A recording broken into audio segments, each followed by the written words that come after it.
Hello, इसमें continue करेंगे हम उसके आगे का। जाजल्यदेव प्रथम।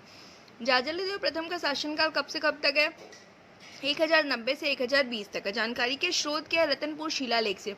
उपाधि गज शार्दुल। समकालीन किसके थे? यशकर्ण, त्रिपुरी, कलचुरी। सोमेश्वर देव, छिंदक नागवंश। गुरु कौन थे? रुद्रशिव, बौद्ध दार्शनिक ग्रंथ का ज्ञाता। सेनापति जगपाल। संधि विग्राहक कौन थे? तो विग्रहराज। मंत्री कौन है? पुरुषोत्तम। रानी लाछला देवी। सिक्के स्वर्ण सिक्के। इन्होंने त्रिपुरियों की अधीनता के स्वीकार कर दिया और पहली बार स्वर्ण सिक्के छत्तीसगढ़ में चलाए थे, जिसमें श्री मज्जा जल व गज शार्दुल चित्रित करवाया। तांबे के सिक्के जिसमें चंदेलों के सिक्कों के समान हनुमान की आकृति अंकित थी। नगर बसाया। इन्होंने जाजल्यपुर नगर बसाया, जिसे वर्तमान में जांजगीर नाम से चिन्हांकित किया गया है और उनकी स्मृति में आज भी प्रतिवर्ष जाजल्य महोत्सव का आयोजन किया जाता है। निर्माण कार्य। इन्होंने तपस्वियों के लिए मठ, उद्यान, आम्रवन और मनोहर सरोवर का निर्माण कराया था। मंदिर निर्माण। जाजल्यपुर में विष्णु मंदिर, जिसको नकटा मंदिर भी बोलते हैं, निर्माण करवाया। जीर्णोद्धार। पाली के शिव मंदिर जो कि कोरबा में है, उसका जीर्णोद्धार करवाया। इस मंदिर का निर्माण बाणवंशीय शासक विक्रमादित्य द्वारा कराया गया था, किंतु जीर्णोद्धार कार्य जाजल्यदेव प्रथम द्वारा कराया गया। साथ ही इस मंदिर के द्वार पर श्री मज्जा जल देवस्य कीर्ति उत्कीर्ण करवाया। अब देखेंगे विजय अभियान। जाजल्यदेव प्रथम ने छिंदक नागवंशी शासक सोमेश्वर देव को पराजित कर उनके पूरे परिवार को बंदी बना लिया, किंतु सोमेश्वर देव की माता गुंड महादेवी के अनुरोध पर जाजल्यदेव ने उन्हें छोड़ दिया। संभवतः इस आक्रमण का सोमेश्वर देव द्वारा पूर्व में कोसल क्षेत्र पर आक्रमण कर अनेक क्षेत्रों पर अधिकार करना था, जिसका प्रतिशोध जाजल्यदेव ने लिया। जाजल्यदेव ने ओडिशा पर आक्रमण कर अपने सेनापति जगपाल देव की सहायता से सुवर्णपुर, वर्तमान में सोनपुर के राजा भुजबल को पराजित किया। ओडिशा के गंग शासक पर विजय प्राप्त किया। इन्हीं के शासन काल में मल्हार पर सर्वप्रथम कलचुरी वंश का शासन। अन्य विजिट क्षेत्र।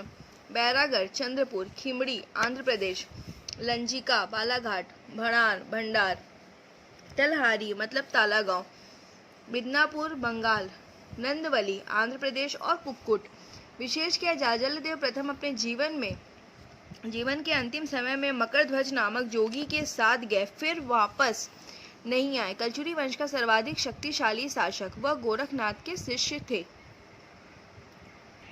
अब देखेंगे रत्नदेव द्वितीय। उनके बाद कौन आता है? रत्नदेव द्वितीय। रत्नदेव द्वितीय का जो शासन काल है 1120 से 1135। विजय अभियान। इनका विजय अभियान क्या है? त्रिपुरी नरेश गया कर्ण के आक्रमण को विफल किया।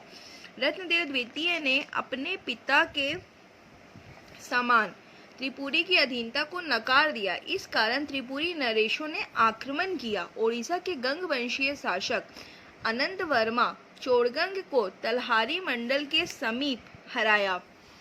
इस युद्ध में जगपाल, वल्लभराज तथा पुरुषोत्तम ने भाग लिया। बंगाल के गोंड राजाओं को परास्त किया। उपरोक्त दोनों विजय के बाद रत्नदेव का साहस बढ़ा और अपना साम्राज्य विस्तार प्रारंभ करना शुरू कर दिया। इस युद्ध में सामंत वल्लभराज एवं पुरुषोत्तम राज ने बड़ा शौर्य दिखाया था।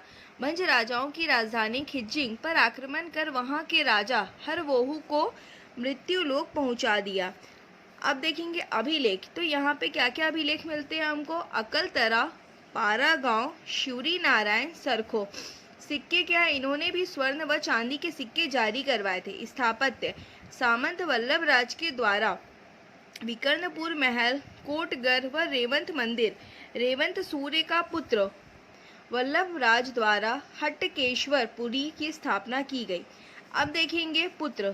तो इनका पुत्र पृथ्वीदेव द्वितीय, जय सिंह, अकाल देव ने अकलतरा नगर बसाया था। विशेष क्या है? इन्हें 36 विधाओं का ज्ञाता कहा जाता है। पृथ्वीदेव द्वितीय के कोनी अभिलेख में वर्णित है। इसके राज्य में पद्मनाभ चंद्र ग्रहण की गणना करने वाला को आश्रय प्राप्त था। इनके राज्यकाल में विद्या और कला को उदारता पूर्वक राजश्रय मिला। अब इनके बाद कौन आएंगे, तो पृथ्वीदेव द्वितीय आएंगे। इनका शासनकाल कब से कब तक था, 1135 से 1165। जीर्णोद्धार राजीव लोचन मंदिर, इनके शासनकाल के दौरान सेनापति जगतपाल ने विलास तुंग द्वारा स्थापित राजिम के राजीव लोचन मंदिर का जीर्णोद्धार करवाया।